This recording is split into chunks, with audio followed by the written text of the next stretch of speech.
Un ángulo es la amplitud o abertura entre dos líneas que coinciden en un punto llamado vértice.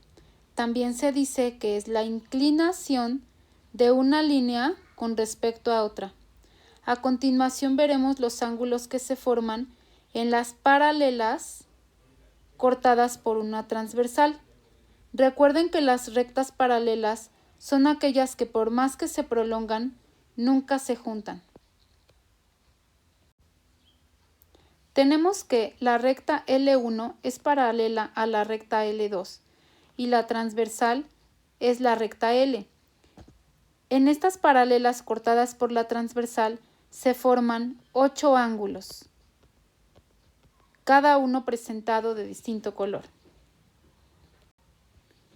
Ahora bien, los primeros ángulos que vamos a presentar son los opuestos por el vértice.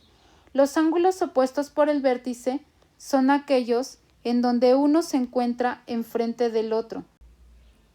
Por ejemplo, el ángulo C es opuesto por el vértice al ángulo B. El ángulo A es opuesto por el vértice al ángulo D. El ángulo G es opuesto por el vértice al ángulo F. Y el ángulo E es opuesto por el vértice al ángulo H. El punto negro que se observa está representando al vértice en la parte de arriba y en la parte de abajo. En este caso, localizaremos los ángulos alternos internos. Estos ángulos se encuentran dentro de las paralelas, pero de forma alterna. En este caso, el ángulo 3 es alterno interno al ángulo 5 y el ángulo 4 es alterno interno al ángulo 6. Ángulos alternos externos. Los ángulos alternos externos se ubican fuera de las paralelas. Y en este caso, si queremos localizar los ángulos alternos externos, tenemos que el ángulo 2 es alterno externo al ángulo 8 y el ángulo 1 es alterno externo al ángulo 7. En esta parte tenemos los ángulos correspondientes. Los ángulos correspondientes son aquellos que al sobreponerse coinciden uno a uno. Si nosotros encimamos esta parte sobre esta parte, entonces tenemos que el ángulo verde coincide con el ángulo verde y son correspondientes. El ángulo azul coincide con el ángulo azul y son correspondientes.